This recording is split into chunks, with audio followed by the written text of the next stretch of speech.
everyone, I'm Jacob. I play Tithla. She's a ranger. Tithla's in Barovia because she's tagged along with some friends and somebody needs to look after them. Hi, I'm Haz, and I'm playing the character of Theodore, Satyr, Circle of the Moon Druid, whose main motivation is to find a good revel and turn into a giant angry fey bear to protect his friends, particularly his best bud Tithla. Hello, I'm Josh, and I shall be playing Killian Maxwell, a elf celestial warlock who has been travelling around Barovia for a little while and has joined up with the Tempest Guild to try and find his place. G'day, my name's Tom. I'm playing Jonor, the Aasimar divination wizard. He is here to find the best and the worst of this world, and he's doing it with a bit of naivety and optimism. Hello, I am Raph, and I'm playing Styx, who is a Gloomforged Paladin, on the journey of rediscovering themselves, quite literally, in the land of Barovia. And I'm Owen, the Dungeon Master of our Curse of Strahd 5th edition campaign. A warning, gentle viewer. Curse of Strahd is a horror-themed Dungeons & Dragons campaign, which means you may hear adult language or adult themes throughout this episode. Hello! Welcome back, everybody. Welcome back to the stream. We are here playing Curse of Strahd here at the Lost Archives, the premier 5th edition horror campaign. We are excited. We are ready to go. We have only 2 quick announcements to share. One is a massive and heartfelt congratulations to Tom, who is now Mrs. No, I've said that wrong. He's now Mr. He's still Mr. Peterson, but he's now married. Congratulations, Tom. Massive congrats. Thank you. Wonderful day. Thank you. It was a gorgeous, gorgeous ceremony. You were looking very, very dapper. Only challenged in dapperness by your best man. Who was that? To be fair, we had the same suit. He dressed me, so... He dressed you? Who does? How literally should I take that? As literally as you find arousing? We're only a minute into the YouTube recording, and I'm already going to have to possibly censor that. So thank you for that, Haz. No, it'll be fine. It was absolutely stunning, and obviously Tiff was looking absolutely gorgeous as well. Massive congrats to the two of you. She beautiful. was almost broke me on arrival. Top of the aisle. I watched your face, and then when you started to read your vows, I could see. I was like, Tom's currently like holding in the emotions with all his strength. There's like 2 hands holding this together. But you did very well. You did not stumble or fall or falter. It was very well done. Oh, thank you. It was a good time. It's good. Happy tears. Very accurate. Flashed and Kutcher. Happy tears. And Thor blessed your wedding too, which is a pretty rare event. We had a sudden thunderstorm erupt basically right as the ceremony ended, and then it had abated by the time we were ready to dance. So it was perfect timing. Thor very much blessed your wedding. Yep. We got a little bit drenched on the way back from photos, but she all came good. Oh yeah, because you guys see we were all super dry. So you guys got because you were taking photos. That's really funny. I hadn't even considered that. That's really funny. Yep. No, so massive congrats. It was absolutely stunning. Thanks, man. The other announcement I have to share isn't as fun as that. Unfortunately, we probably won't be having an Avatar stream this week either, because we're kind of getting to the penultimate situation. The campaign's reaching a very important narrative moment. I do want to have all, if not most of the players there for each session, and it looks like we're going to be down 1 or 2 players again, same as we were last week. So I'll make the official call once I know for sure, but at this stage it's probably looking like we're going to be having to postpone this week's as well. It does mean that we will be back with the whole cast, and I think given where we are with the story, I think it's important that we do that. So I'll confirm 100%, but we should be good to go, hopefully, for next week. And that's the only fun announcements I have to share. Any other fun announcements from anyone else before we go live with the recap? Just that Tom bailed out and is coming back in again. Perfect timing. Here I am. Here he is. I've got more Maisie Peters if you'd like. Nah, we're good. Let me do the recap and let's jump in. So, previously, our series has been following the adventures of the Tempest Adventuring Guild. See, Jacob thought I might actually cave and let him do his announcement, but I'm committing to this. We're not going to. Theo, Jonor, Tithla, Styx, and Killian. Having become trapped within the realm of Barovia while searching for some missing adventurers, the team are now preparing to take the fight to Strahd and Sergei. Now on a mission to recruit allies and arm themselves, the team have travelled to the ruined fortress of Arginvostholt. With the fortress once housing a noble order of knights led by a silver dragon, the team were hoping to find some assistance and possibly a fragment of Styx's sunsword within. Instead, the crumbling ruin housed only the dead, revenants unable to pass on and seemingly trapped in the memories of their deaths. After dealing with the undead creatures on the lower story and heading upstairs, the group encountered another revenant, this one dressed in finer armor, slumped in a throne-like chair overlooking the grounds below. Styx recognized this figure as Vladimir Horngard, one of the officers of the Order of the Silver Dragon. With the Revenant awoken, the group tried to enlist his help, but found he was consumed by the same rage afflicting the other undead knights. Just as his fury seemed to be spurring him into attacking the party, another knight rushed into the room, trying to calm down Vladimir with mixed success. It was soon revealed this knight was Sir Godfrey Gwilym, husband of Vladimir, but due to the curse of undeath, Vladimir was no longer able to recognize him. Finding Godfrey far less affected by the rage and fury consuming the other revenants, the team were able to learn a little bit more about the fall of the knights. Learning that the skull of Arginvost, the silver dragon leader, is currently being kept in Castle Ravenloft as a grisly trophy, and that the return to the fortress may be the only way to break the curse upon the knights, the team now have their sights set upon Strahd's domain. And not a moment too soon, a black carriage arriving outside the broken keep led by a rather surprising figure.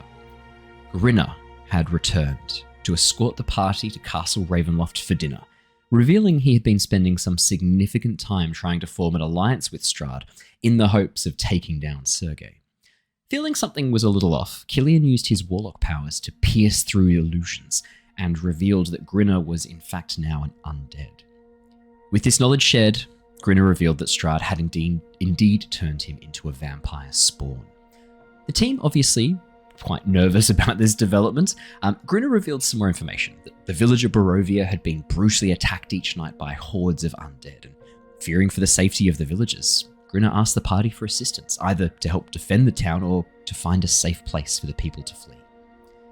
After passing by the embattled village, signs of fortifications and an archer's nest being constructed, the group entered the grounds of Castle Ravenloft.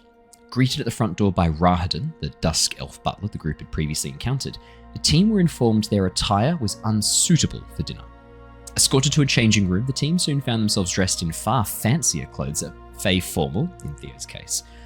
Reuniting with Grinner, who was now sporting a cut on his cheek after some backtalk to Rahadin, the team finally entered the dining room. Awaiting them was the master of Ravenloft, Strahd von Zarovich himself. After a little bit of tension over Grinner's transformation into a vampire spawn, the group were invited to sit and enjoy some fine wine and fine food. We left off last session as the team were suddenly surprised by the arrival of a familiar face, a special guest joining the team for dinner. Katerina, the woman they had met at the vineyard, but now with the same red irises as Grinner.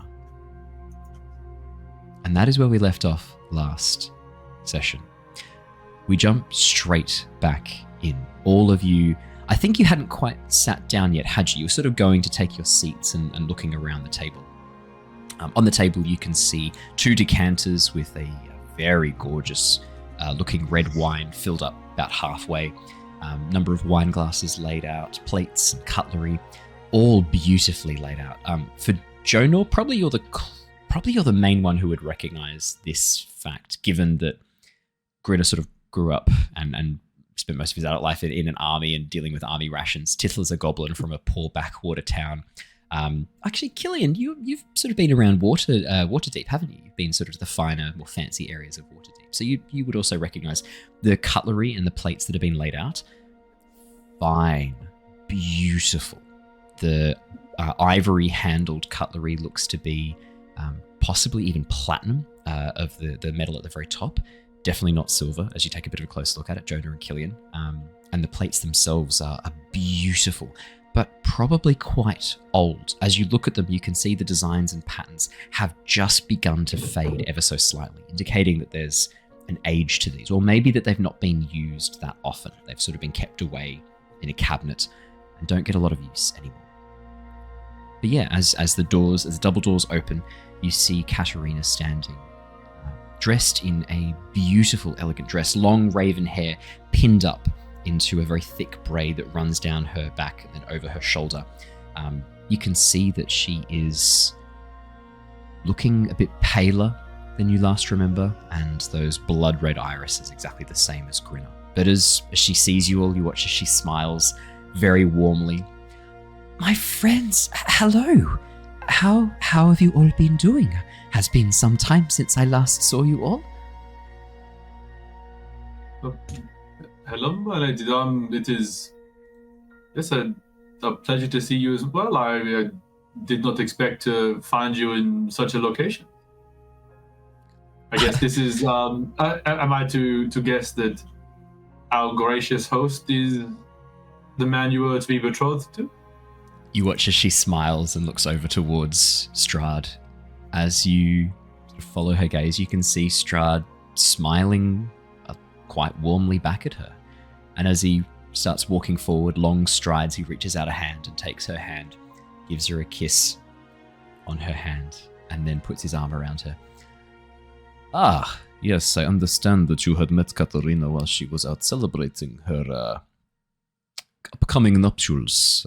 It is nice. She said she had a lovely time at the Visit the Vine Vineyards. That is correct, is it not? Yes, it was a lovely night. We had lots of fun, didn't we? Yeah, it was a good time for all, I believe. Oh, your friends, the scout. I saw her on the road not long after. She was gonna. You didn't get much of a chance to talk, and she's made her way, taking a different path. You watch as Katerina smiles and nods. Strahd sort of looks down, look of confusion on his face for a moment before he turns back, all charm and debonair once again. Ah, we can talk about such matters another time, please. Come and take a seat. I did not have a specific seating arrangement in mind. Take a seat where you would like to be seated. I will be seated here next to my gorgeous, radiant wife, Katerina. Please take a seat where you would most like to be seated. Did he gesture to a head of the table, I assume? He did indeed. And then the one near her or the one near him? The one at the far end of the room, and the right-hand side, he kind of gestured for Katerina to take a seat. You watch as she bounds forward excitedly and takes a seat at his right-hand side as he sits at the head of the table. And is that a thing that's triggering my tryptophobia and organ pipes? Is that what we're going for on the other side there? As you look at the far end, you can see that the fireplace is actually an enormous organ as well. The fire in the very center of the hearth that he was standing in front of is designed around or inside this organ. Probably, Theo, as you have a bit of a look at it, as a denizen of the Feywilds, you've seen beautiful instruments and similar things before. Organs often require large amounts of air to be able to pass through them, sometimes to be pumped or bellowed. As you look at this contraption with the hot air, do you want to make me a quick, I'd say this would probably be probably more an intelligence, or I'd say investigation or perception check. Gonna go perception, because investigation, I'm bad. He's bad. He's really, really bad. Bad 10. to the bone. Oh, no, Bad no, to the no. bone. He's still bad. I need to I have a read. +8 and got a 10. And he got a 10. I need to redo the Bard to the Bone one shot. That was lots of fun. So everyone played a different subclass of Bard. It was a great one shot. I would love to do that again. Theo, as you look over it as just a fireplace in the middle of the organ, it's cool as shit, but like, you don't know what, if anything, the fireplace is going to heat up those pipes and could even put it out of pitch. Yeah, I mean, I don't play my panpipes with a fireplace. That'd be weird. Raging Inferno. Yeah. Yeah. Then Jonor is... Oh, not Jonor. Theodore, that's my name. Oh, we both rushing for that end seat there, Killian? I was trying to put myself on on this one here, but for some reason I ended up on the top seat. If you hold down the Alt key as you're moving your token, you can position yourself with a lot of accuracy. I did not know that. All right, yeah. None of you this knew before, this. Owen? Was this a new thing? Very experienced. For everybody who can't see, we're fiddling around with the map. I can bring us across to the map. It's just I didn't think it was like it's just a table and chairs. I mean, I'm happy. This fine tuning is worth displaying. Let me bring us across. Well, you're no longer constrained by squares. How's it taken Now we have 75 Dark episodes? It's taking- 78 sessions before I've learned this. It's pretty Oh, funny. Lord. My thinking is I want to be as far away from Strahd as possible, but I want to keep Katarina in my eyesight. I just Oh, like yeah, to fair play I fun. chose to stick around. I think Tithla would have grabbed the chair that was in front of her and then afterwards realized that there was a space between her and the rest of the group, but then feel too awkward to shift. I was like, Tithla, move down beside Killian, please. I'm going to get you away from Grinner. If you're amenable to listening to Theo. Oh, then she moves instantly. Okay, if you say so. So Do I that- get attack of opportunity? yes, you do. Yeah. Would you like to take it?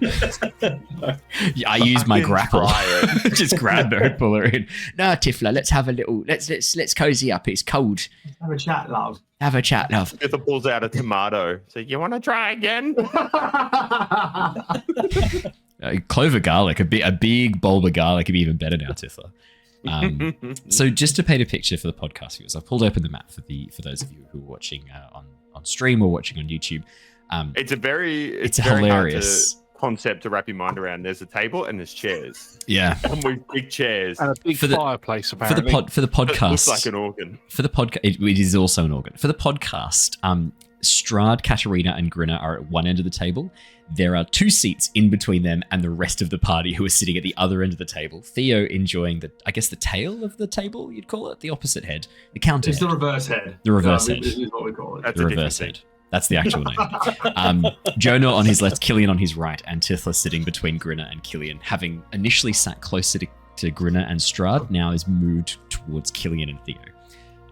I do love that you've now created a clear divide in this table as you take your seats and arrange yourselves. You watch as Strahd sort of notices, and then as soon as Tithla goes to sit down, you immediately go like, "No, sit next to Killian, please." Tithla. She gets up very awkwardly, the chair scraping against the stone as she then moves over. No, she Excellent. climbs over and into Perfect. the other one. Even better, you disrupt Yeah, some of the it's good cutlery as you climb over, bumping, it. you hit the table. Accidentally pulls the tablecloth a little bit. Yeah, which is one of the knives clatters to the floor with this very loud, echoing, metallic clatter. I like to think Tithla would catch the knife though.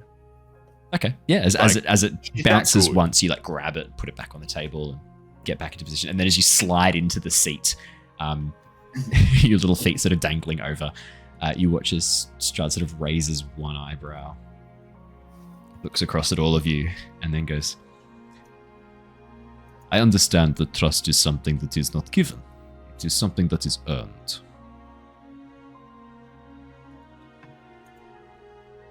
I could not agree more. But forgive me for moving Tithla further away. Her and Grinner have some history, and I'm afraid she'll end up being a delectable snack. Oh, is this personal history between you, Grinner, and Tithla? We've always been the best of friends, haven't we, Tithla? Tithla pulls out her notepad that has the name Grinner and then a cross written next to it. And she looks at Grinner with tears in her eyes and then just looks forward again. Are you keeping this notepad hidden, or Grinner, who's seated sort of parallel to Grinner you? would have seen this notepad already. Cool, She just was checking. doing it in front of him. Yeah. Cool. Yeah, Grinner. There's a notepad The with group some was names in it, telling her to not do including yours it. with your name write the crossed notepad out. in front of it. Out of the times that I have seen it, can I roll for memorizing the names on it, or at least some of the names on it? I think a history check's good there. Yeah. I can tell you, it's not very complex. I'll give you 3 guesses whose names are on the notepad. 15. It's Strahd, you, Sergey. Is that the list, Jacob? No, so it goes through every single person that like they've come across and they've met. We had a long time to go, and it's just crosses against every single name, except for the other 3 people here. Oh, even like Arena, Ismark. Especially Arena and Ismark. There's crosses against them. In fact, almost exclusively not mentioning Arena and Ismark.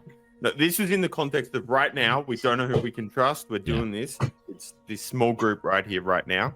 Tithla's got to remember, we don't talk to anyone. So I've got a question, Jacob. You were obviously also informed of Savid and Maisie. Mm-hmm. Cross next to Maisie's name? For sure. In terms of, well, Tithla's never met Maisie, so this is people that we've met and know of, so good recovery. I know, right? Well done. Yeah, Grinner. With a 15, there's just a long list of names. Most of them you recognize. There's some names that you recognize and you know straight away. Ismark Arena there with their names crossed off. Blinsky's there with 2 crosses next to his name.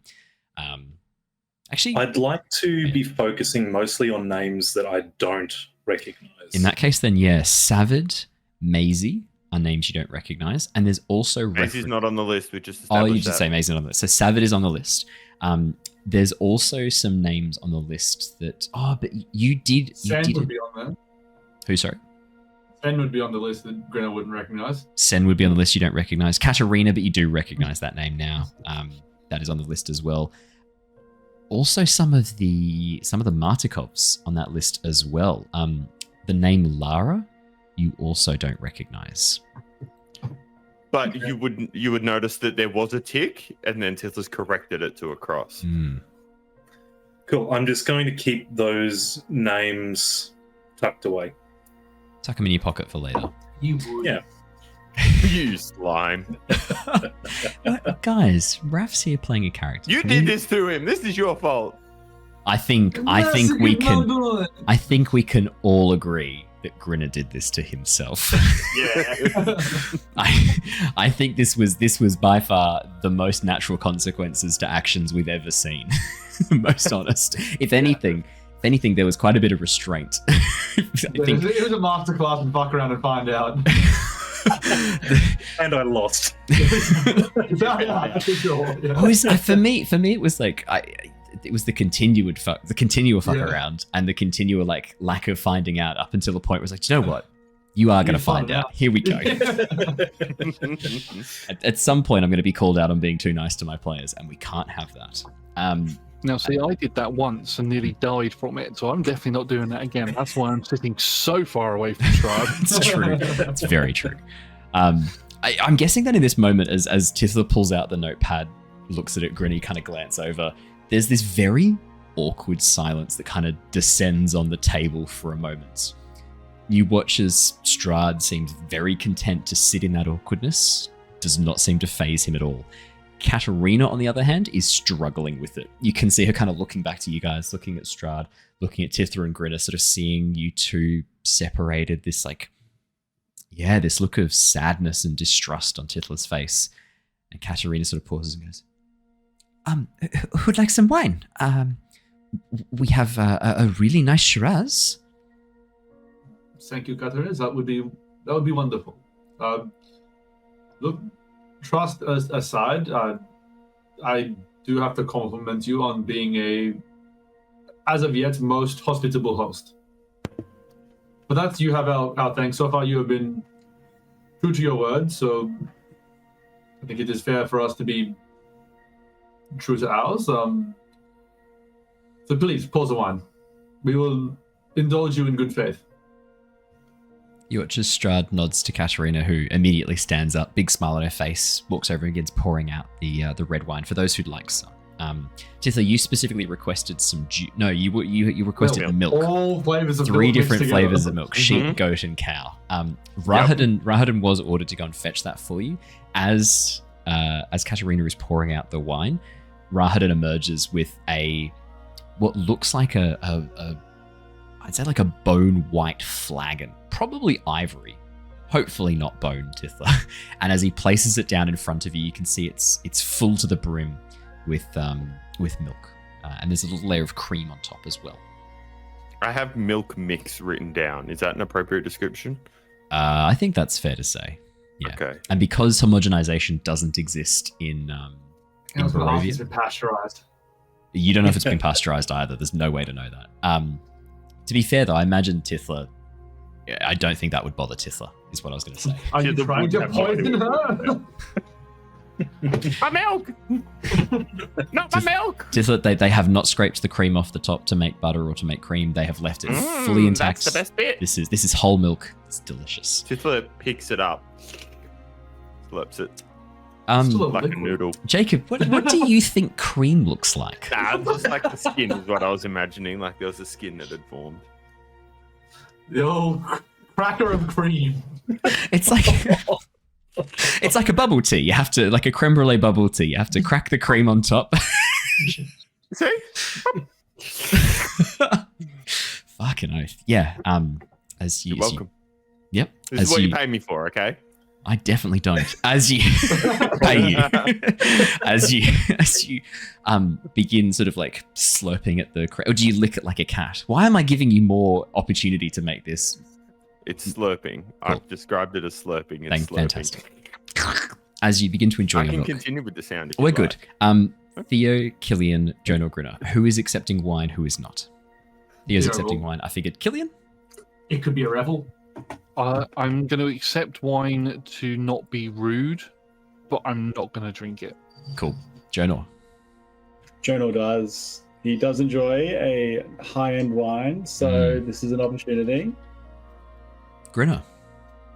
Point of order. Hello. Can Grinner still eat and drink normal foods? So that is a very good question. In popular culture, vampire lore, depending on the vampire, some vampires can eat food, some can't. In D&D, I don't believe there's a rule about them not being able to consume normal food. It's just they need to consume blood to live. I'm pretty sure I've not seen anything unless there's been an update, Josh, that you're aware of. I don't recall seeing anything that says they can't consume food or drink. It's just they don't get anything from it. It just doesn't. It doesn't sustain. Yeah. It just tastes nice. Yeah, I'll go a wine. Perfect. It's Grinner. He's not going to turn down booze. No, exactly right. As Katarina goes around and pours the wine, Theo, the first scent of this wine immediately takes you back. You recognize this, the unmistakable sense of Faelurian red. A gorgeous, aged wine that is only brewed in the Feywilds because of the unique nature in which it is brewed. It has to be brewed at twilight in a special barrel made of twilight oak that has been used as a whiskey barrel for several millennia beforehand. The twilight oak, when it is exposed to the sort of half-light that you only get between sort of sunset and noon, allows it to infuse this incredible, almost like earthy flavor into the red wine that over time ages and becomes this gorgeous, almost floral note. This is exceptionally expensive wine outside the Feywild, and in the Feywild, this is drunk by the Fey Lords, by the Unseelie or Seelie court. To be just handed out is very unusual. For this to be served, highly unusual. I see you are aiming to impress. I take it Katarina did not bring this back from the Wizards of Wine the other day. Oh no! This was from downstairs in the private cellar. Strahd said to fetch the green and gold bottle, and I thought, is this not right? Which is Strahd sort of places a hand on her hand, slowly lowering the decanter. Goes, no, this is perfect. I have not had much occasion to drink this fair vintage, and I thought as a denizen of the Feywilds, the Fey realms, that you would be amenable to tasting a wine, perhaps that you remembered from your time there. You are from the Feywilds, are you not, Theodore? Indeed I am. And yes, I had a singular occasion on which I tried a admittedly less perfect vintage of the Twilight wine, but this is a much appreciated taste of home.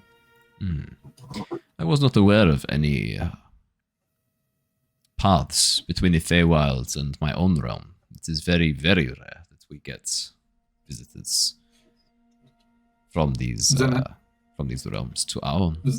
Then how does the wine come to be here? Ah, no, that is a story. Perhaps later, when the specters begin to walk the path once again, I can show you the gentleman whom I acquired this. He had casks with him. He was transporting them. I'm not sure where, amongst the very short time we had together, he did not share his plans with the beverage, but I've kept it. I still have 3 bottles downstairs for special occasions. I mean, you say you had few occasions to drink this, but I mean, you have a wonderful castle, these wonderful halls, that magnificent, if slightly hot organs there. Why do you not entertain more? It is funny. I often find myself disinterested in having guests over. There was a time long ago when every new traveler to this realm excited me. Something new to learn about the worlds outside. Places that I could never visit. And then I found myself growing weary of the same stories over and over again. The same petty squabbles, the same weaknesses seeming shared by all people. But then you lot are interesting.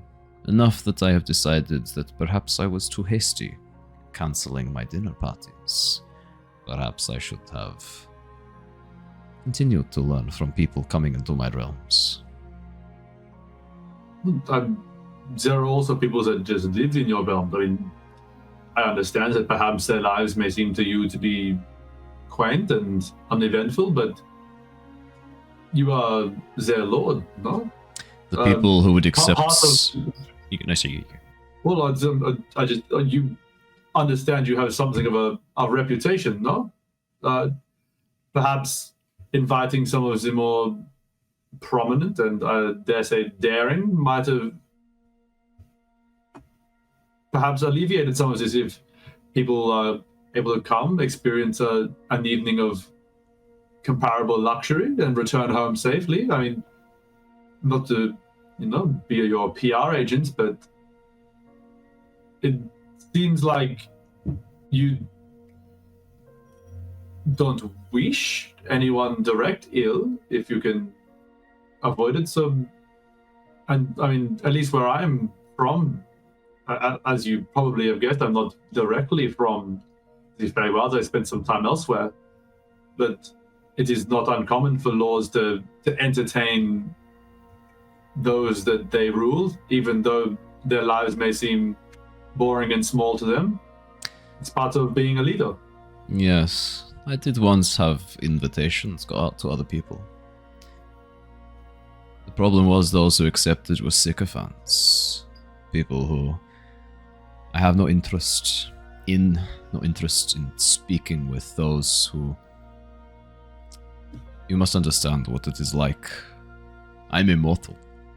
To these people, I am like a god, and they treat me in ways that make me uncomfortable. Those that would accept such an invite. Those that would not, the ones that I would be far more interested in speaking with, I would have to force to be here. That never goes well either. I understand the issues with the sycophants, but I mean, like I said, it's, as a leader, it's not necessarily for you, it's for the symbol you represent. They come, they leave, they don't die. Maybe perhaps some of these others might accept an invitation beyond that. And how do I tell which ones are working for my brother Sergei? How do I know which ones are not here as spies, here to disrupt the life I have built for me and my kin here? How do I sort the well intent from those who wish us harm? It is not so easy. Well, in my experience, those working for your brother tend to be a bit necromantic. I've yet to meet one of any note that was just a regular person, so... Except that is not true. You have met one who was just a regular person, as you put it, while you were in Vallaki. Certain Wachter. Lady Fiona, surely you remember. Quite so. I must confess, I suspected her to be working for you. That is what my brother told her. She believed she was one of my servants.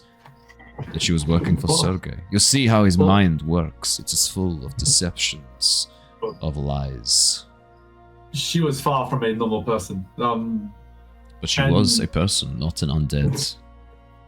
This is true. I mean, at least for the time being. The true threat to the realm, the gnome Raspip, sort of that.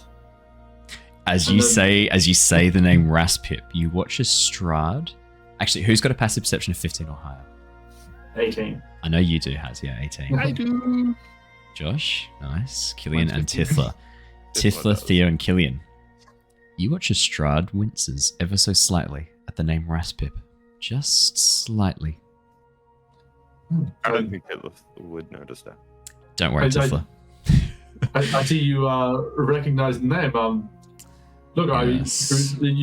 I talking to Grinner, you sounded like you want us to come here to discuss your brother, but I think we can all agree the biggest threat to your realm is the gnome. The gnome is no threat. The gnome is an annoyance. One that I have been very tempted to squash on more than one occasion. The problem is, I do not know yet what connection he has to Sergei. Or to the Mad Mage of Mount Bartok. They have met twice now. Sergei and Raspip, or the Mad Mage and Raspip and the Mad Mage. Twice they have met. Twice the Mad Mage has allowed him to walk free. Twice Raspip has done so. I would like to know what they talk about. Next time you see this gnome, you would be well rewarded if you could discover what he has been conversing with the mage about.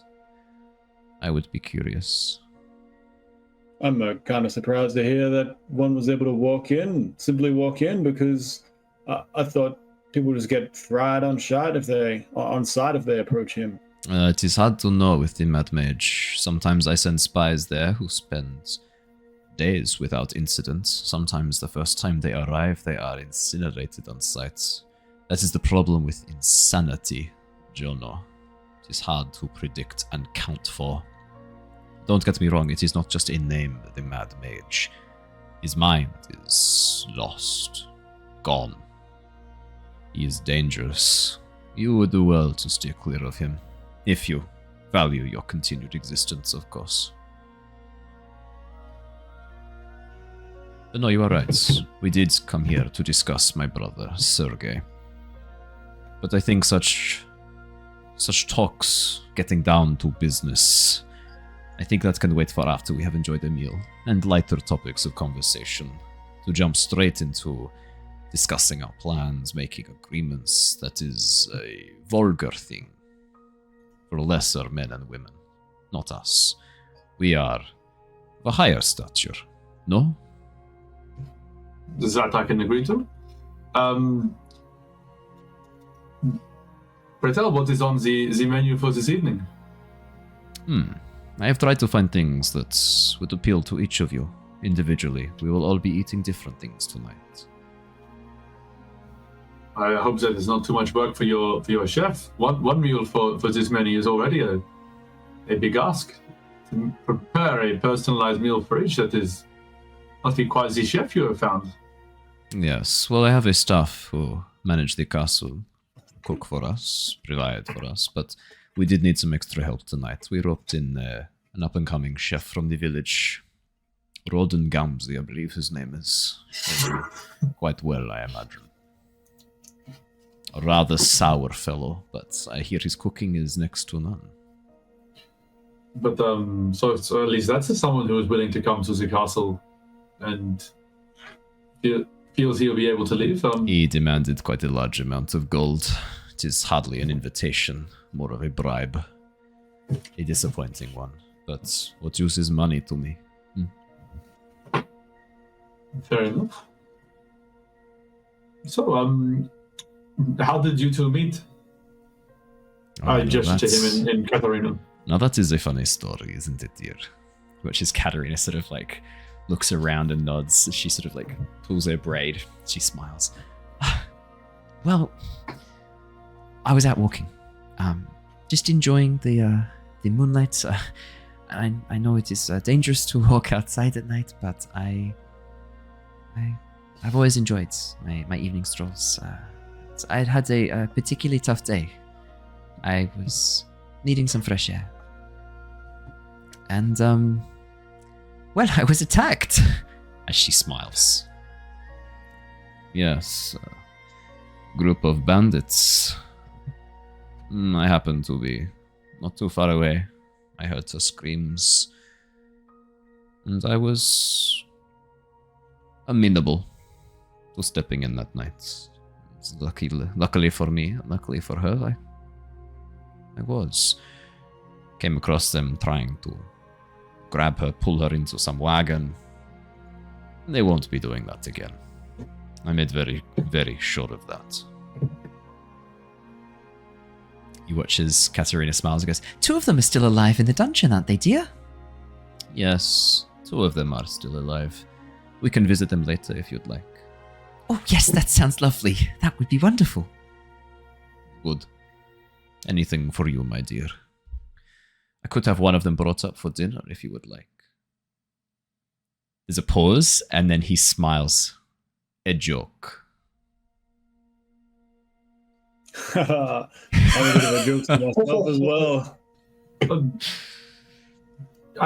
I guess that brings the question. Will you be joining us for dinner, or do you partake in Rotten Gamzey's food, or are your tastes?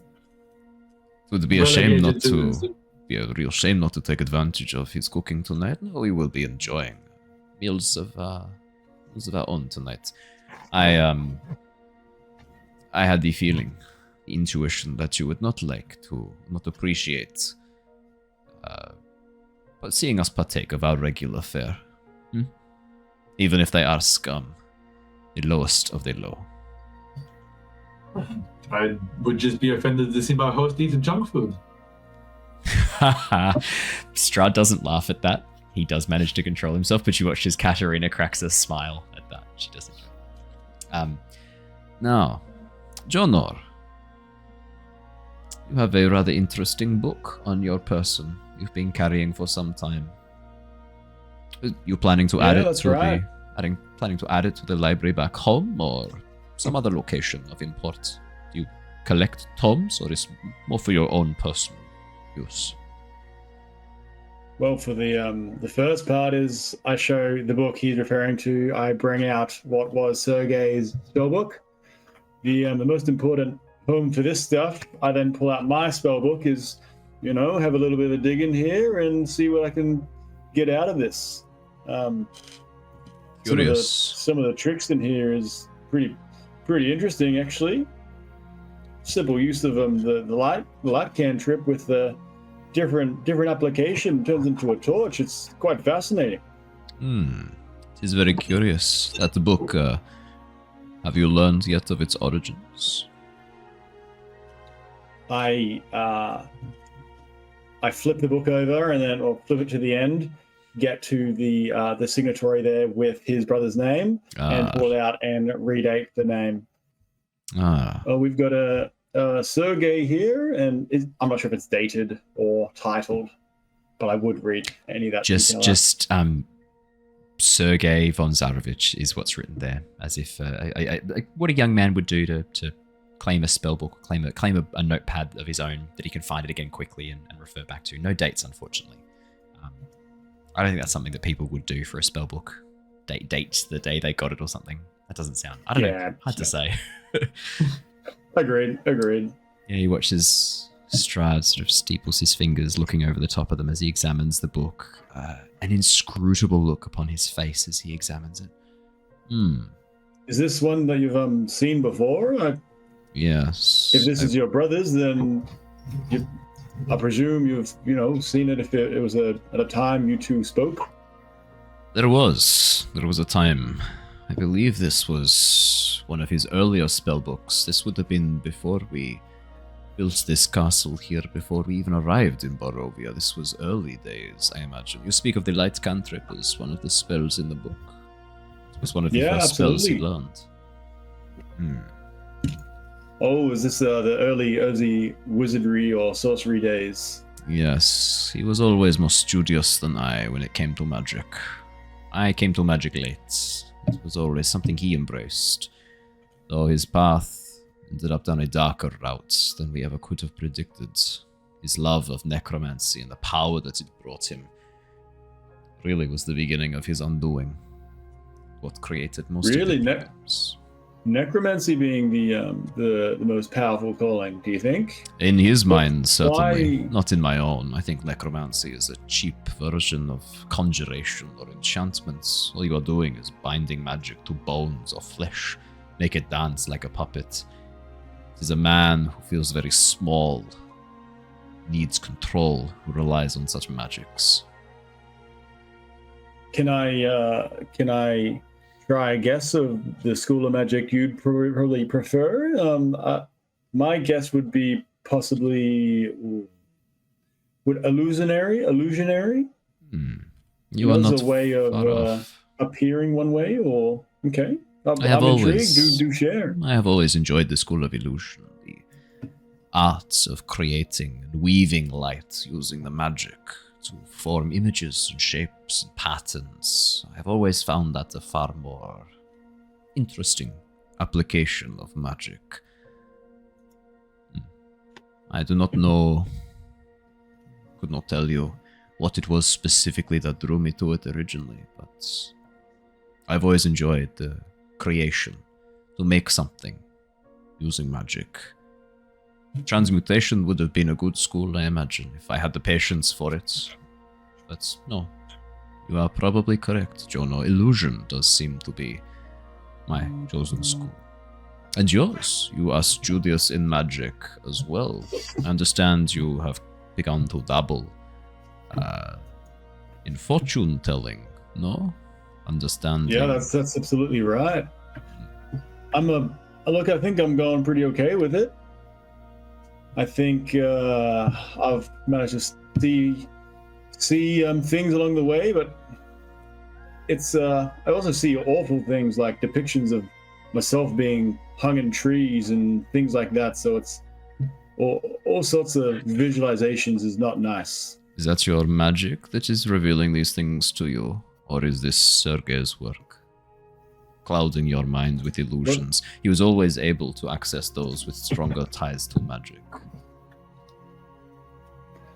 I believe it could have been Sergei, but I'm still open to the way these things work. If it was, the word soon is very prevalent in my mind, and divination and things to happen.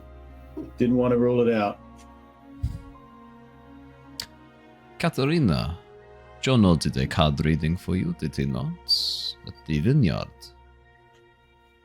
Yes, he did. It was lovely. It was very informative and a lot of fun. Would you humor me, Jonor? See, what does my future hold? I wasn't expecting this. Most people sort of quiver at this, that the telling of their future, or at least what my take of it is. And honestly, I think it's pretty true. Yeah, I'd be very happy to do that for you. So would you like me to do this in front of everyone, or just to yourself? Can be a kind of a personal thing. Oh, no, there is no secrets here, surely. Pull out your deck. Let us see what the cards hold for my future. Oh, yeah, sure, absolutely. He said deck. He Jonor said then- deck. Come on. Jonor comes around Children. he's going to join Strahd. He's going to move around to the side of the table, join Strahd at the end of the table, because I think being close to him and getting a feel for him and his reaction to it helps with the reading. Yeah, for sure. So I shuffle down to the head, reach into the back pocket, remove the deck of cards, the enclosure it's in, and lay them out in front of me. I then go for a little shuffle, split them in half, fold there, flip back into the middle again, and push them back together. Perfect. Well, what I've learned is I can tell something either about the past, the present, or the future. It's hard to know which one it will be, but we can see how it plays out. Brilliant. Would you like to draw a card? Just shuffle it really quickly. If you click on the thing, you should be able to pull a card onto the broken one. Holy shit. It's so good sometimes how these work out. Jonor, as you draw upon this card, could I get you to quickly roll a spellcasting check to see what you learn from it? What does your intuition or your magics tell you as you draw upon this card, the broken one? Yikes. Sometimes this shit's That'll be eerie. a 28 for a natural 20. 28 natural 20. Yeah, I mean, it's a pretty good roll. Pretty good roll, Tom. As you pull this card out, you immediately know this is referring to Strahd's past, his distant past, but also his present. This card covers an event, a traumatic event that happened that has left him this way, has left him almost broken in a sense. Strahd was once a man. You know this from the stories, from what you've gathered from the painting that you found inside the Durst Manor, from talking with the other people, the people of Barovia, hearing their tales and their legends. Something turned him into this monster. But it wasn't that which has turned him fully into the creature you see before you. The vampirism, a higher vampire, that's not what makes him a monster. It's who he is inside. This is someone who has lived so long, has suffered some event they've never gotten through, that empathy, gone. Care, gone. This is the shell of Strahd von Zarovich, the ghost, the shade of what once was a man. With your natural 20, you know Strahd will say and do anything. The masks that he wears to hide this shattered, broken part of him. What you're seeing is not the real man. This is the face he puts on, the charm. But underneath, there's a hollow, a cavity where once a person was. Is there anything else you'd like to know specifically about the card, the broken one, in relation to Strahd? It is a natural 20, so if there are any other follow-up questions, now's a good time to answer them. But you know that the card itself particularly refers to defeat, failure, and despair. The loss of something or someone important, without which one feels incomplete. Immediately, what comes to mind is probably the other person that he so desperately wants. I presume it's Irina or whatever the previous incarnation of her. I think you know her. I believe you guys all know her name at this point, the previous incarnation. You know her name was Tatiana. I think Styx even shared that Tatiana was the one who wielded him as the Sun Sword. So you know Tatiana probably is involved. You know that she knew both the brothers. You know there was something going on there. Jonor, you know that this was romantic feelings that have left him, losing Tatiana. You're not quite sure how he lost her. With the broken one card, doesn't tell you exactly what happened, but he lost her, and that loss has turned him into this. What's more, Jonor, you don't think he knows about Irina yet. Which is very hard to understand, because she lived in Barovia, in the shadow of his castle. She grew up there. But this is not a man who's acting like he could regain what he lost. You don't think he knows. Okay. Understood. So there is getting that overwhelming tsunami of horrific, neurotic, feelings there. That's going to play, knowing he's got no empathy or care for others there because of the horrific trauma. He's going to feel that himself. And as he places down the card, I presume that the people adjacent to him will see it. But given it how sensitive it is, Jonor is going to obscure the card vision from the rest of his party because he genuinely feels bad for such a touchy subject being revealed. So grabbing a glass or a plate or something, I'm obscuring the view from those aside. If the side people on the side, I'm going to try to do the same, the chance they would have seen as well. Okay. And what would I say? What would Jonor say? I stop, I look, I turn towards Strahd. Jonor, as you meet his eyes, the mask, the jovial, charismatic host, the character he's playing, breaks for just a second as he looks down at that card and looks you in the eyes and sees pity. Because that's kind of that's the emotion you're feeling right in this moment, isn't it? From what you said. Yeah, I was feeling sorry for him. He sees not wanting pity, and you watch. It's also tied with care. It's a combination of feeling bad for him and also care. It's both. Jonor, you'll be pleased to know, if anything, that makes this worse. So thank you for clarifying that for me. Okay, sure. As Strahd sees that in your eyes, you watch as his hand slams down on the table, and as his hand touches the card, you watch as the broken one card bursts into flame, Jonor. As he picks it up, holding the flames in his hand, he looks over towards you, the fire reflected in his eyes, casting them red as he looks at you. Jonor, I need you to make me a wisdom saving throw, please. Absolutely. Oh boy, this is fun. That's an 8. That's an 8. Jonor, you are now charmed by Strahd. You see him as a close ally and friend.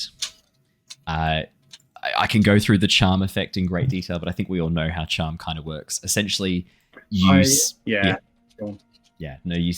him as a close friend and ally, someone that you want to protect and look after. You can't attack him or target him with any damaging abilities or magical effects, and he has advantage on any ability check to interact with you socially. For how long? You don't know. Sure. Yep, understood. As the flames die down, you watch as Strahd closes his fist around the ash and slowly lets it tumble through his fingers. He looks towards you, Jonor, and goes, cheap parlor tricks. You think showing me the future that I will be a broken one? Maybe one day, but not anytime soon. It takes someone far stronger to defeat me. You're welcome to try, though. After we have dealt with Sergei. No? Burning the card doesn't make it any less true, or it still happened. I don't know what cards you pulled, but Jonor's predictions are usually pretty accurate. Seemingly you do not like the card, no? I think Jonor might have been incorrect on this one. Everyone has an off day with their magic, no? As he looks towards you, Jonor. Yeah, I think you're absolutely right. This one probably wasn't the right one. Then why did you burn it? To make a point. No magic. No cheats or enchantments. It's not enough. If you think that you can play both sides here, you think you can somehow pit Soge and I against each other and pick off the loser. Weakened, damaged, broken. Not going to happen. Sorry. And what makes you think that that was our plan? Call it a hunch. I have seen them all. All the planners, those who think they have an idea of how to change things here, think they can make things different. Can I do a little perception roll to see what Grinner's little face does when I ask that question when Strahd has a response? For sure. I'd say insight would fit in here. Grinner, what's your face doing? Good Despite question. the name, Grinner's actually staying quite stoic through all of this.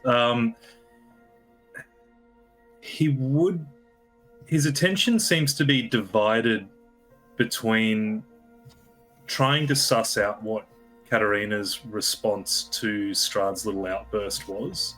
She has gone deathly quiet, still face, and is not reacting at all.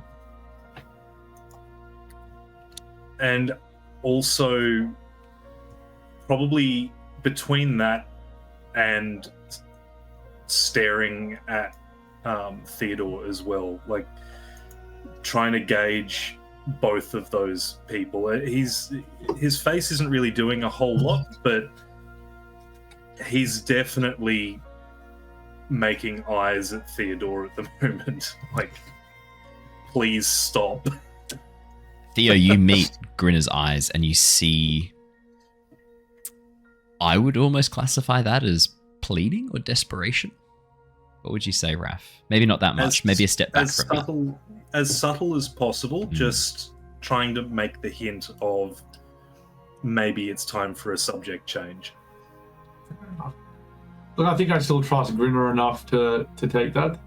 So, fair enough then. If Jonor says that the card was wrong and you would know, perhaps a different topic, a different party trick or entertainment. You do realize that we're talking to basically the leader of this land. Like, we can't really be surprised that he's got a bit of an intuition about these sort of things.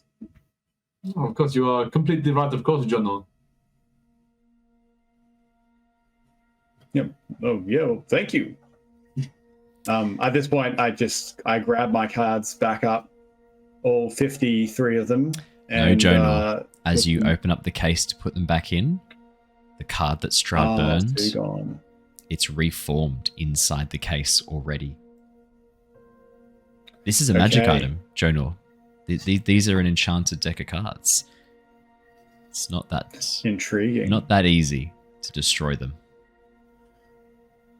Look, I'm going to say all 53 of them, and then there's a hesitation on 53 as I look down to my hand again, and then continue to put him away. At that point, knowing the card reading is over, I return back to my seat. But I take one seat over closer, so on the other side of Katarina. Nice. So right next to Katarina, taking a seat away from Grinner. Yeah, that's right. Almost across from Grinner. It's at this moment the double doors open and Rahadin emerges, pushing a trolley with plates covered with silver dome-shaped covers. And as he begins serving them, placing them down in front of each of you, this is the entree for the meal. I want you to describe your character's favorite entree. What is a food that you would want more than any other for an entree? And I can see Jacob's already salivating. So Jacob, would you like to share with what Tithla, what her favorite entree is? It's roast rabbit, It is roast rabbit, Tithla. please, and thank you. But like, not how you like it. Not like super dribbly with lots of blood. Like if we could cook it. No, it's cooked beautifully. It looks like it's been spit roasted, Tithla. It's been served on a bed of wild greens, and as you. Tithla pushes those to the side. Oh yeah, no, it's just there for decoration. They're not there to be eaten. Jesus, no. No, that's Tithla not. grabs her chips and starts eating on them, and with her hands, naturally. Oh yeah, absolutely. Yeah. As you begin to dig in, Jonor, what would your favorite entree be? He would like a lean meat, one of the farmlands animals back in his home plane. I would say, a lean meat of sorts is categorically his favorite, with greens inside. Maybe like a lamb, a roast lamb or something like that. We'll go lamb, yeah, that works. You both got a roast for your entree. I know, it's an interesting choice. Yeah. I've gone straight to main in my Okay, thinking. I'm sorry, we don't all have this wild nonsense, fancy actual entrees. We don't know. We come from simple beginnings. I thought you had to forage the forest. You should know what the.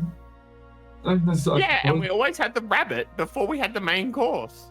You always said, here, you caught the rabbit. But you are confusing the main course and the dessert. We never had the entree. We had the main course, and then we had something sweet the berries after. That was not the main course, Tithla. Wait, so you're saying that there's a third part of meals? For fancy eating, yes. You normally have this small. I've never meal had that you- fancy eating. You've never had fancy. Of course not. Dessert was the fancy eating, which I'm Yes, that's learning actually this true. word now. But rich people, when they eat something small before they eat to make themselves hungrier for when they eat the main meal. Ah, so like Jonor. Well, he's got goblin buying money, so surely that means he's rich. But I suspect in his time he would have had a meal with an entree. Buying money. I think we found the title for the episode. Oh, actually, so that was my main. Ice cream is the entree instead. Okay, so the lamb is Jonor's main order. Jonor, what's your entree? It's going to be like a fine bread, so like a sourdough or something like that, with like animal fat or oils with arrangement of herbs. Do you want to? I'm thinking. Let me know if I'm overstepping here. I'm thinking maybe like a terrine, so something like you can get like the meats that have been made into like a pate, but it's a bit less sort of blended. A terrine is sort of a bit more chunky, like a I get it's almost like a Sure, yeah, I'm happy to run it's quite fancy person food. Maybe something you've had at the university. Maybe like a really nice roasted crisp roll, sourdough bread roll with a bit of herbed butter, some salt, some salt flakes to put over it, a little bit of terrine, and a couple of cheeses as well. Theo, what would Theo's dream entree be? Freshly picked chanterelles, lightly sautéed with some wild alliums. Yep. Served with bit of wild garlic. Yeah, with some nice, all wild green salad and some nuts to go along with that. I'd say.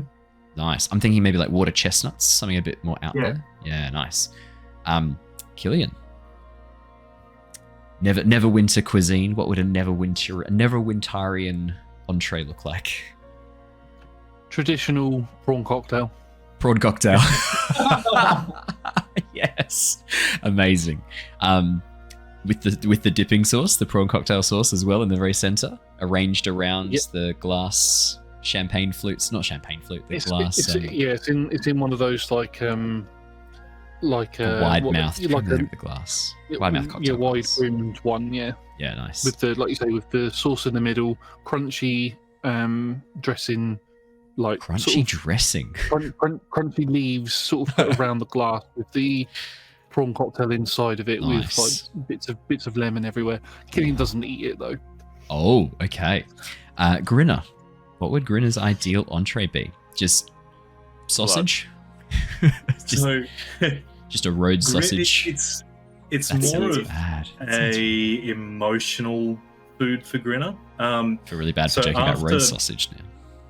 Do they wheel out a liquor cabinet? would you like a bean in this trying time? Oh, Theo has some beans if you wanted a bean. I don't want to put that near my face. I know what happens with those. No, after big battles with Grinner, obviously a lot of people would die, so there'd be quite a lot of spare rations going around. So one of Grinner's favourite meals, not only for the fact that he's survived the big battle, but in memory of his friends who've fallen, they would eat the double rations that night as like a toast to them, and they would all get a double dram of gin as well. So his would be a double helping of rations and a double dram of gin. So 2 red sausages. Yeah. Thinly sliced smoked meats, like Wayfair crackers, so that they're really thick, heavily toasted crackers that are like The quite hard. toothbusters. Yeah, you can use them as a weapon in trying times. Amazing, fantastic, perfect. Yeah, as each of you are served. Yeah, I mean, a very personal, very specific for each of you. One that represents memories, one that represents things that you like, fundamental parts of your personality, as they are each revealed. You see in front of Katerina, not too dissimilar from Jonor, is a very small cheese board with a few small toasted crackers that have been created out of like a bit of fruit and nuts that have been ground into the meal and toasted nicely. More focus on the cheese than the meats. And for Strahd's, you can see that it is very, very thinly sliced cuts of what looks like pork that's been what almost looks like smoked and slightly salted as he begins to cut in. Actually, sorry, he wouldn't cut in first. You watch as Rahadin moves around, pulling off each of the domes and revealing the meals. Strahd doesn't say anything. The meals are not announced, but Strahd watches each of you as you look upon your food. I trust this is to your liking. This is divine. This is exactly how I've enjoyed it previously. Wonderful. Well, seems we should be complimenting the chef for being able to find food and meals that are so perfect for each of you. Please, dig in. Let us take a moment to enjoy the food and the wine. How did you know what we wanted? Oh, is this what you wanted? What, like, maybe? I hope it is what you wanted. You should let me know if it is not. We can organize something more suitable for you, if not. Tithla has already finished her plate. You watch as she spits out a bone. Pulls out the bone. Yeah. Owen, Hello. I have spent a bit of time here in the castle. Yes, you have. Is this real food? Yes. Or is this rotty food? No, this is real food. Okay. Got dream pastry again. Yeah, right? No, it's real food, Grinner. It was once. It's real food. This is wonderful food. Probably the nicest I've had since those unfortunate dream pastries.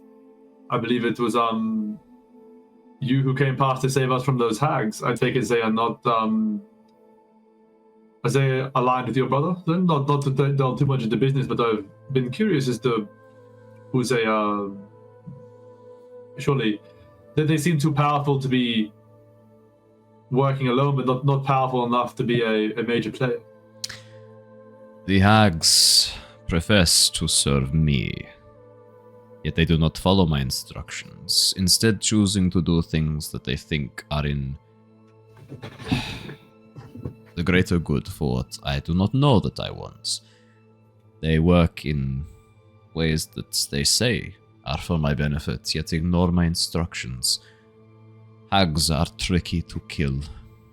I spent a bit of time trying to teach them the error of their ways, yet they keep coming back. The 3 that you dealt with, the one that you burned in the windmill, she has already re-emerged. That's disappointing. I was hoping they would stay a bit more Crispy, it took Tithla a long time to become less so. Yes, I remember. No, I have instructed them to leave you alone, but I must apologize. It is unlikely they will follow this instruction as well. If they are causing you too much grief, let me know. I will discipline them once again. Do they follow Baba Lysaga? There's another strong hag in the realm. So so you have heard of Baba Lysaga. That might be the first time Jonor actually has mentioned that It's exactly the first time. I was just about to say that. What? Who the hell is Baba Lysaga? When have we met this Baba? And what are they Lysagaing?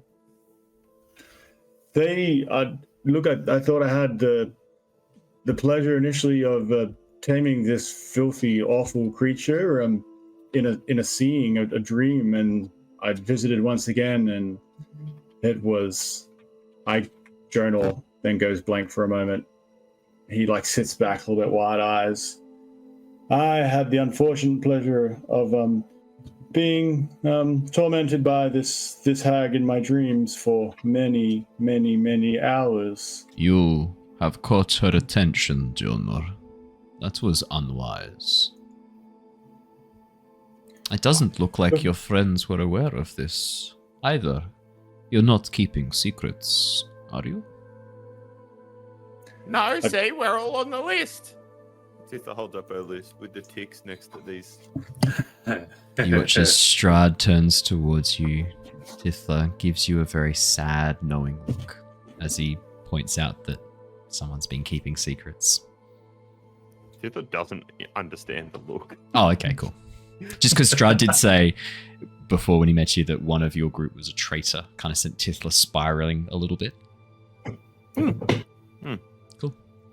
There was this was at the Wizard of Wines. I had a awful night's sleep, and I went to share with the group one morning, and this conversation just got cut off, and people didn't seem interested, so I just didn't mention it. I doubt we would have cut you off like that, Jonor. But I have an idea. We'll talk about this later. Perhaps I'm not normally one in favor of not talking, but I think maybe we might try it on here. Perhaps you are right. Strahd, you were saying about the Baba Lysaga? Yes, she is an interesting one. I know her from before I was ruler of these lands. She is as old as I am. Perhaps a little older. She is a night hag. If you know such creatures, you have them in your realm. Night hags. Would we? Oh yeah, definitely. Yes. Yeah, particularly you would know of hags, often enemies of druids. They are rare, but they're not hag. But I assume. Yeah. But they are now powerful. They are now rare. That is now canon. But, and Killian, you obviously know about hags from Theodore. If she's that old, is she no threat to you, or is she too powerful for you to do it? She was originally useful.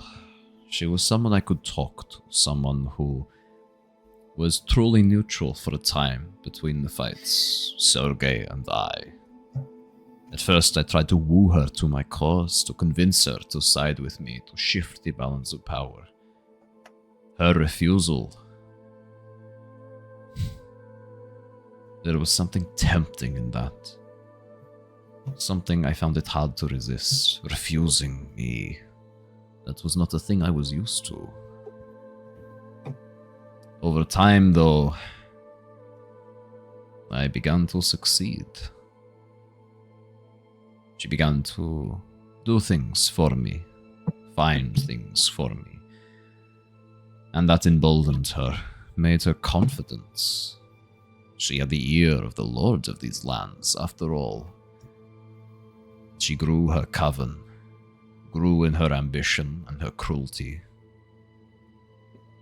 And then she took it too far. The town of Beres, what is left of it. Have you been there yet, in your travels? No, we have not. Someone mentioned to us that it was destroyed. It is mostly gone. The ruins still stand amidst a fetid swamp. You said you were trapped in dreams, Jonor. I imagine you have seen Beres then. It is her haunt now. That swamp is very accurate. It is not a place that I wish to ever visit.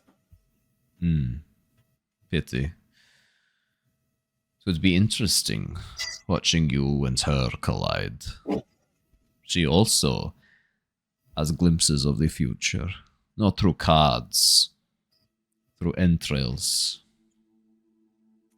I'm sorry, entrails, as in the inside of people. Yes. Did you not know that you could use this to see the future? Carve out a creature's belly, let its innards fall upon the ground, and you may read the future through. Well, the I think if bloods. somebody's insides fell on the ground, I would know what their future was. Oh, not their future. Any future. Haruspicy, it is often called. I'm sorry, there sounded like there was a lot of R's in that. What was Haruspicy. it? Haruspicy. He's just gonna nod. He's gonna nod at that. Tithla was given that an honest try. Yeah, I don't know. That's why it was funny. Is this a word you guys didn't know before tonight? No, I just joking saying Harris pussy was this. Harris just pussy's kinda quite funny. Quite funny. Wasn't the intention. So does this mean I'd possibly be able to learn a little bit more about divination from her? And at this point, I don't think I'm on the best terms with her, given the. But I could learn Given something what? from her. Perhaps. No, that seems important. Given what, Jonor? I don't. I'm pretty sure she would kill me if I tried to see her. So. Why? Well, I resisted her dream, her infiltration into my mind once, and basically told her I would kill her on sight, and then it didn't work the second time. If you wish to visit her, I think there might be something of value there for you. She is no ally of Sergei. Perhaps if you were to form an alliance with me, I could convince her to calm down, to cease her struggle against you. Okay, what's this item? I think now that we have finished our entrees, we are all eager for business. No pleasantries have been a mixed reception.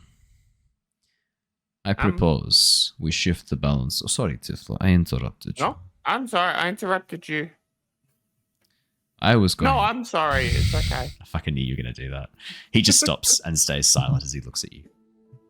I just want to acknowledge that I had to guess the lag on that. No, I think I nailed it. You did very well. You did. Tithla doesn't say another word. Please continue. We can shift You- the you- balance. We can shift the balance of power here. We are in a position to destroy Sergei once and for all. Something I was not aware would be possible before your arrival. The other adventurers that have come here, travelers, the outlanders, they have all had one thing in common. Their weakness. All of them have fallen to the dangers of these lands. All of them. But you. No, where you go, you have changed things. And that makes you interesting to me. You have the potential to shake things up a little bit. To change what has been locked in a stalemate for longer than you can possibly imagine. I propose an alliance. You want to leave. I have nothing gained by keeping you trapped here.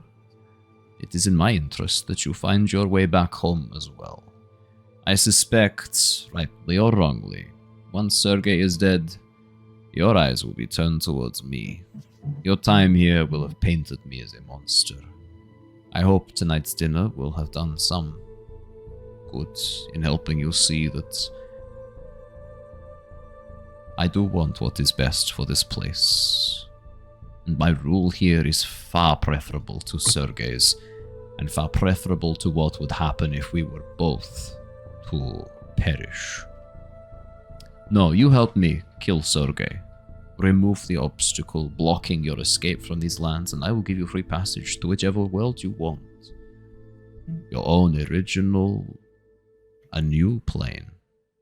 Maybe a plane all to yourselves, a place that you could rule as gods.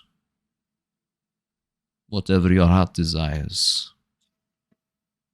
It is a tempting offer, no doubt.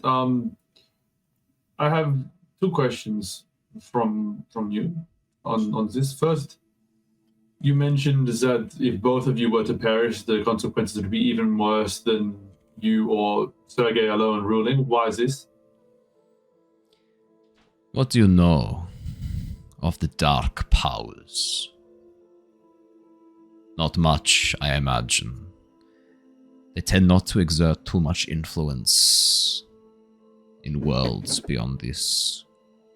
Jonor, Grinner, Tithla, Theo, Killian. Would each of you like to roll me an Arcana check to see if you've heard... Arcana or History to see if you've heard of the dark powers before? This is going to be a hard DC for most of you. Jonor, you've got a slight advantage here. Never mind, it's a natural 1 for an Arcana. So, in the last That's session... a nat 20, baby.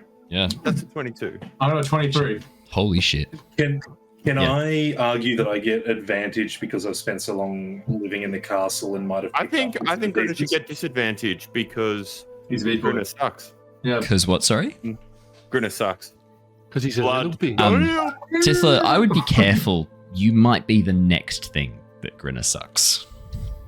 That doesn't Can't say sound that. right, does You it? can't No. say Can't that. say that, can you? What? Luckily we have the Okay, content you're warning. underage, dude. Thank God we have the content warning. Yeah. Killian, This is why I get demonetized. I can't blame Raph. It's not our fault. It's Owen's fault. 16. I was meaning as a vampire, but I do see how that has backfired on me quite spectacularly. So Yeah, Jonor, we knew. 12. Jonor, with a natural 1, 12. Nah, dark powers. There's something here. It seems like something you would be very interested in, Jonor. Something that you would really, really want to know about. But nothing I'm springs just too to- smitten. Yeah. Smitten Too on charmed. this now at this point. Yeah. Asking you You're just questions. looking at his strangely sexy widow's peak. Theo, 23. We'll do Theo and Grinner together for 23 and 23. Dark powers. You have heard of these before. It's hard to know whether or not they are a god, an entity of some sorts, but it's some sort of force, a magical force with an intelligence and a drive behind it that creates and holds monsters, horrific monsters. Whether or not they're empowered by the monsters or they empower the monsters themselves, you've heard whispers of this malevolent force. But it's confusing. Some stories depict them as punishing those who do evil, some depict them as rewarding. Killian, with an 18, you know about the same as them. I'm trying to remember if there's any specific lore involving the Dark Powers and Faerun. I don't think there is. They have a little bit to do with Vecna, but I'm guessing that Killian hasn't had anything to do with Vecna. So, not really relevant. Nope. Cool. In that case, then you know as much as Grinner and Theo in this case. Tithla, 22. Natural 20. Natural 20 for 22. Tithla. Yeah.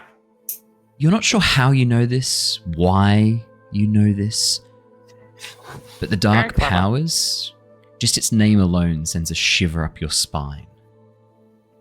Creatures that do evil, creatures that are evil. The Dark Powers fill them, bond with them, empower them, and empower themselves, but often inflict them with curses, consequences. You think, you intuit in this moment, this is what Strahd is referring to.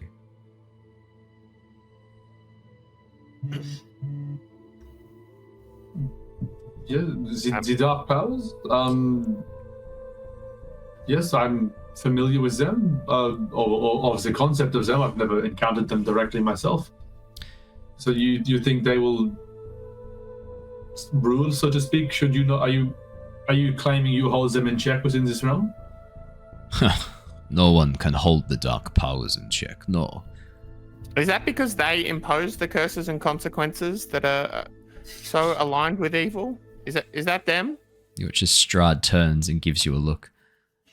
I did not expect such knowledge from you, Tithla. Well, I'm often correct. underestimated. You can be surprised that she comes out with sometimes. Roughly 1 in every 20 times she has something incredibly brilliant to say. That's a 50-50 chance. 50-50 chance. Either brilliant or it's not. You are quite... It's either a natural 20 or it's not. It's that simple. Yeah. You are quite correct, Tithla. Okay. This place, this demi-plane. You watch as Rahadin, picking up the plates, drops one of the plates. Strahd gives him a withering glare as Rahadin bows and begins pulling the things together and begins to duck out of the room looking very embarrassed. As he should. Shameful act, dropping stuff on the floor. Rahadin should be ashamed. Rahadin should. As Strahd sort of nods. Yes. This place, this demi-plane. They are the ones who created it, not me. I do not wield that kind of power to lift the whole place out of time and space. No, this was the dark powers who created these lands. They see fit to ensure a monster rules over it. In this case, 2 monsters. Oh, okay. No, I think Okay. if we were to kill one of them, it might be enough that we do not Is it the draw dark their powers attention. or the rulers, the evil rulers? To kill the dark powers. Well, I'm just trying to understand what you're saying. There's no such act, no such magic that could do that. They are beings of weave of magic itself. Intense, evil intent, no.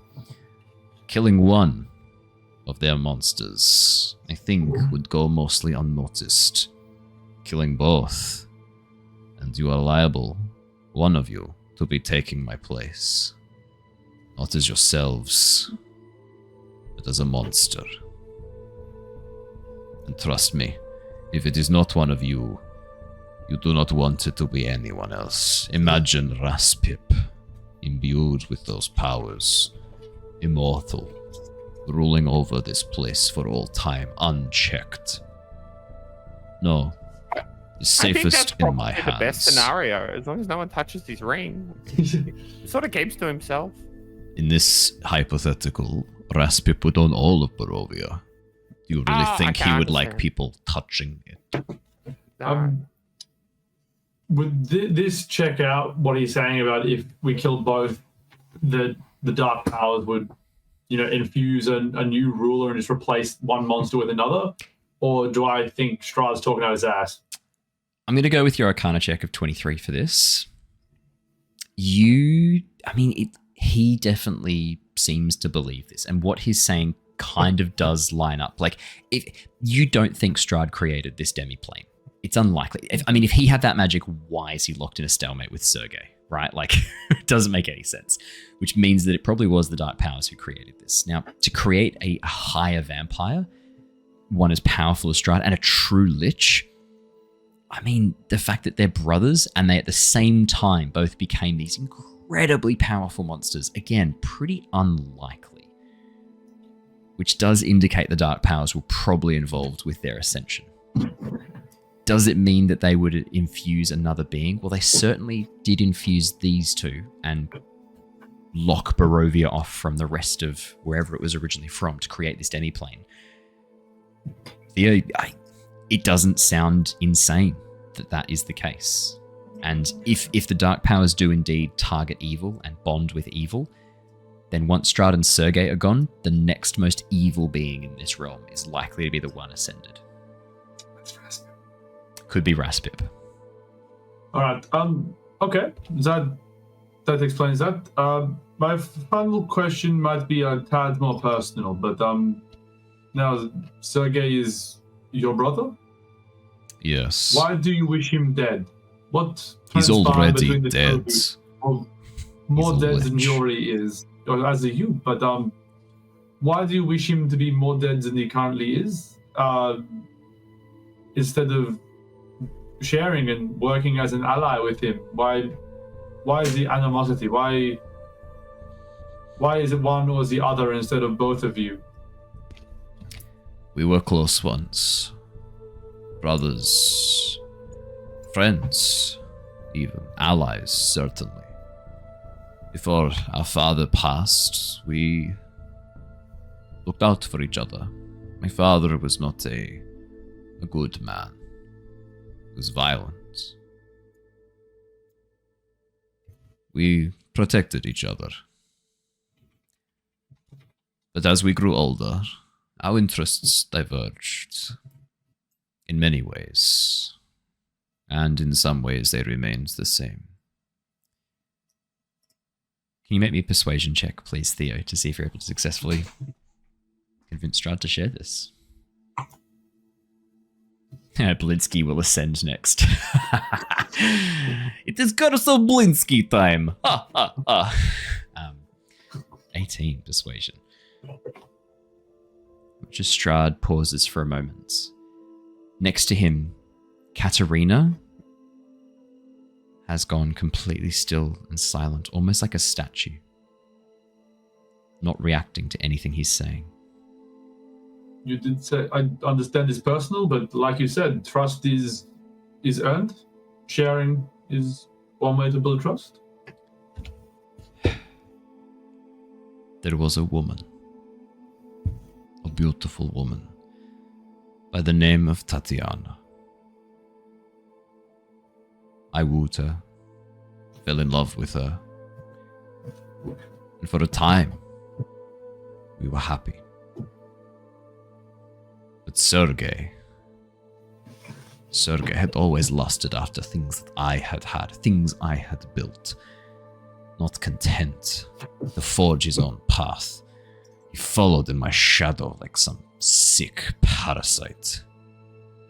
And when he saw an opportunity, when Tatiana and he saw a chance.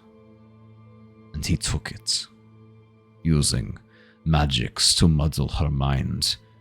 He convinced her that he was the better man for her, my soulmate.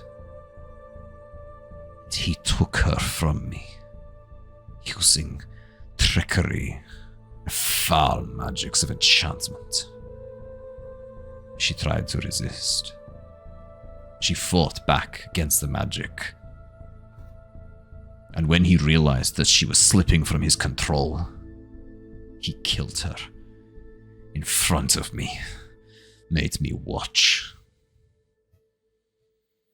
There is nothing I will not do to have my revenge upon him. Nothing I will not do to tear his dried and dusty heart from his chest, smash his phylactery upon the floor. Burn whatever is left of that slug. What is Katerina doing during this monologue? Completely silent and Yes, still, that's thing. like a statue. Like Head as bowed. in Just head bowed. trying to stay out of the way and unnoticed, or like does she seem fearful of this interaction? Or Grinner, do you want to make me an insight check? I do. I thought you might. You can hear the sound of that insight check really revving up in the background. Unnatural 20. Grinner. Katerina is trying her best to hold her emotions in check. She is sad to hear about this. There's a deep grief Grinner, with an unnatural 20, this is the grief of a person who knows they will never live up to a ghost. The memory is always going to be better than they can ever be.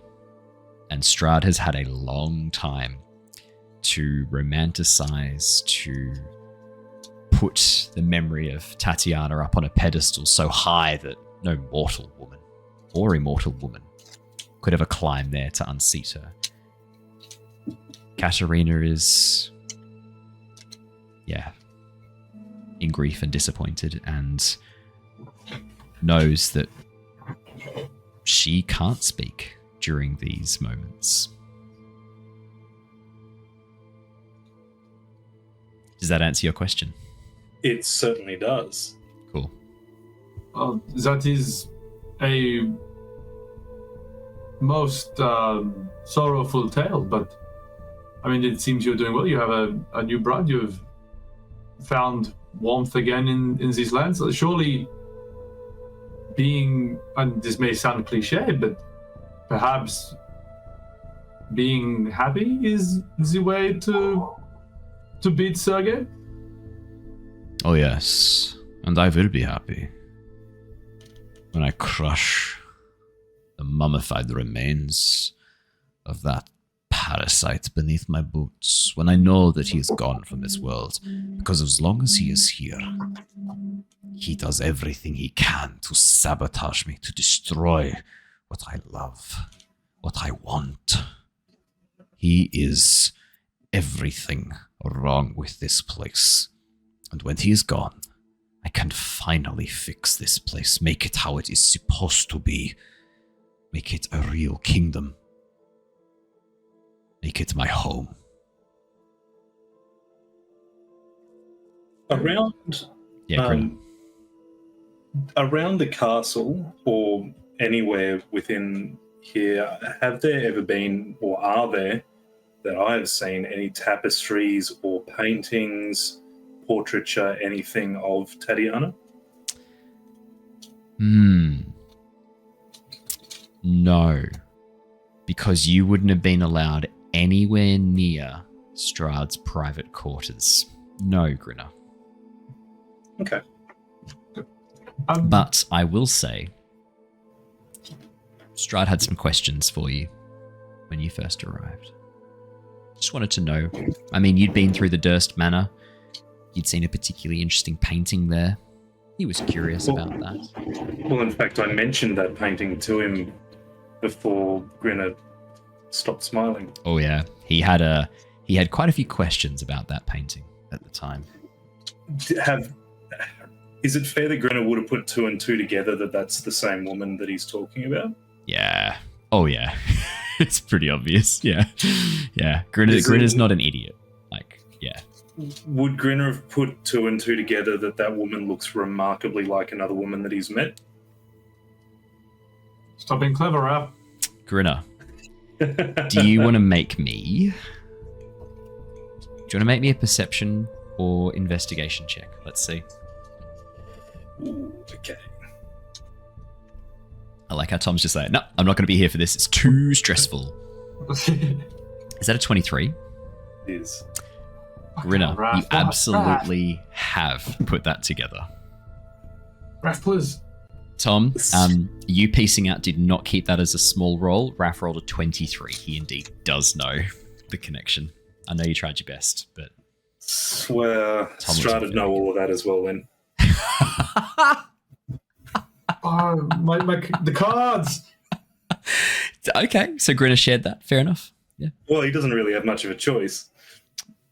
Does he not? It would be information that would be passed on. Okay, fair enough. There you go. What would Strahd have gone up and asked you, "Hey, do you know anyone that looks like my dead girl?" Do you know this person? If not, surely you still like Irina enough to not directly bring that up. Come on. Come on, buddy. What level of enthrallment am I under?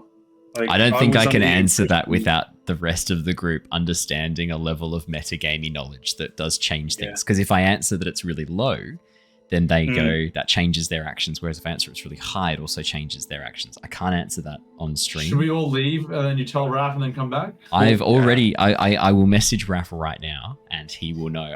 It's one of those ones I'm going to have to keep this from the audience too. Ooh. Until we know. The audience, how dare you? After all they've done for you, you would be nothing without them, Owen.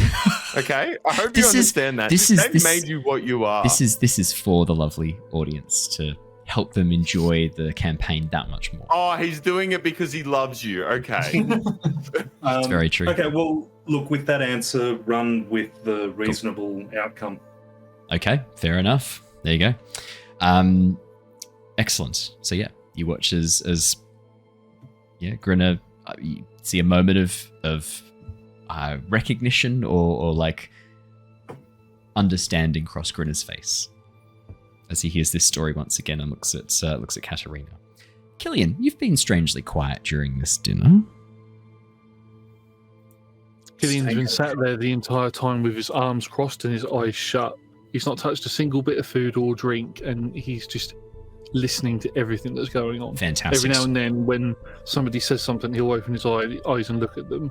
And the few times that he does open his eyes, his gaze does wander over to Katerina a couple of times. He had that sort of moment alone with her and her concubine, or whatever you want to call it, before everybody else turned up. Bridesmaids was the word I was going to go for.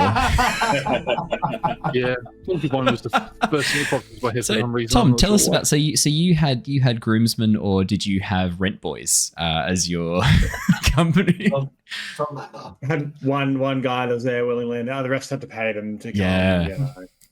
So usually it was the other way around, actually. So was he your faithful friends to turn up? To concubines? That's a good one. I'm gonna remember that. So when I'm planning my wedding, Alice, how many concubines would you like at your party, the bridal party? Who would you like as your concubine? You get a number of rent boys sorted. Yeah. Tom, Raph, you guys free to be rent boys for the evening? For the right price, mate. $20. For the right $20. Shit, that's a cheap rent boy. I might chat later. Do you know that's a cheap rent boy? I assume $20 seems pretty cheap. Like, $20. I mean, what can you buy for $20 nowadays? A couple of packets of Tim Tams. Is that true, Raph? I didn't know that. There you go. Interesting. One high grade rent boy is what you can get. High grade. Yikes. It's just that like when Panadol costs almost that much, I'm just surprised. Why is no one easing their sorrows with? Well, to say like you can sentence. buy the Coles brand like Panadol and it's like 60 cents a pack. You can buy the Coles brand rent boy too. Yeah, don't go to the black and gold rent boy. It's absolutely terrible. This is an incredible derailer. Now I've got to somehow bring it back to a cliffhanger. How am I going to do this? It's going to be... Here we go. As Killian sits there, sort of looking down, occasionally looking up and around, being all suspicious, as Strahd finishes this story and nods, his eyes suddenly flick up towards you. Killian. He cocks his head. Killian, you have not touched your prawn glass. Something wrong? Could we order you something different? No, thank you. You are not hungry? I am not, no. It's at this point you hear like a loud grumble from no. Is that the noise we need a medical Tithla, medical genius. You need to get onto that. That's probably something serious. Turkey! It's a turkey, get it! Cut him open, free the bird! My intestines are on the floor. He's gonna die. Theo probably would have tried to give you the nod at least at one point that doesn't appear to be poisoned. Doesn't appear to be. Yep. Cool. No, there's a lot of emotions going through Killian at the moment.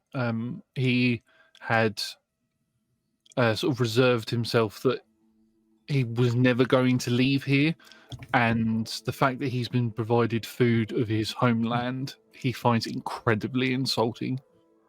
Yeah. As a sort of jab, you're never going home, but here's the food that you miss. sort of thing. Hmm. Reminds him of his family and all of that. Strahd is offering a way home, though. You just don't trust it. That. Yeah, cool. I don't trust it. Fair, fair.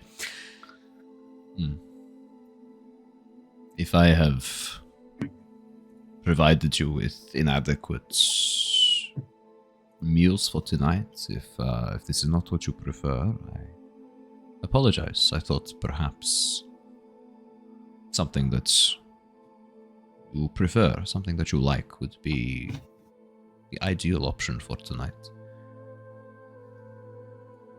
You can have this removed and have something else served if you would prefer. You know what they say, you can't always please everybody. No. No, that is true. So who are you trying to please? No one. No one? I have no need to. No. And yet, you have been in these lands for some time, Killian. You have joined in with these people here. Your original companions. The weak adventurers you mentioned before. You watch as he does a half smile. Perhaps I spoke in haste, in generalizations. No, you knew what you said. Your words are calculated. You're not... I wouldn't dare insult your intelligence in that sort of way. You know what you're saying in the ways that you say it. I do. I choose my words very carefully. And that is because, and it's at that point, the doors open and Rahadin sort of strides in and holds up his hand towards Strahd. My apologies, Master. There is something that requires your urgent attention. You watch as Strahd turns towards Rahadin, his eyes growing cold as his brow furrows. I made it very clear there were to be no interruptions tonight, Rahadin. Yes, sir. Apologies, sir, but this is of the utmost importance. It's in regards to... I know what is in regards to. Please excuse me for a moment, my guests. Katerina, would you entertain our friends here for a time? I will be back momentarily. Please, enjoy the wine. Enjoy what remains of your entrees. I will be back before dinner is served. We will discuss more then. Come, Rahadin. With that, you watch as Strahd strides out of the room, brushing past. And as he leaves, Rahadin closes the doors behind him, leaving Grinner, Jonor, Tithla, Theo, Killian, and Katerina alone in the dining hall, seated around the table. That is where we're going to wrap up for tonight. Thank you so much for joining us, everybody. We will be back again on Wednesday night for our Return of the Giants campaign and back for more Curse of Strahd next Monday. Thank you, all of you who've been here joining us live. For those of you who can't make it live and are watching this on YouTube or listening to the podcast, massive thank you. It's so lovely to be able to catch up with you guys. We are only 25 subscribers away from 1.5 thousand subs on YouTube. If you are not already subscribed, be one of those fucking legends, those 25 legends, and 1,475 other legends who have already subscribed. Join the legends is what I'm trying to say. Become one of them today. Otherwise, Killian may find that prawn cocktail. It's going to be force-fed to him. And Strahd doesn't really care which hole. So, thank you so much for joining us. We will see you all again. I knew that'd get some of you. If you spat out your drink or you were eating something and it's fallen out, you now have to subscribe. You have been busted. If you're in a work environment and I just got you fired, apologies. My bad. Thank you so much, everybody. Sexually harassed by a prawn cocktail. I don't think I'm going to say that. Thank you so much, everybody. It seems a step too far. I don't know why, but it does. For those of you watching on Twitch, we are going to go and raid a lovely friend of the channel. It looks like tonight we've got a couple of friends up. The Eldritch Scribe are currently streaming. It looks like they've just started episode 14 of their Realm Hunters campaign. We will go and join them and give them a lovely raid.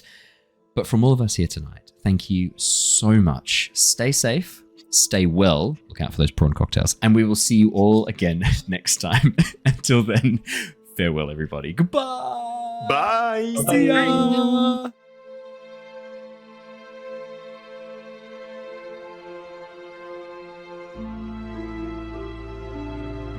Bye.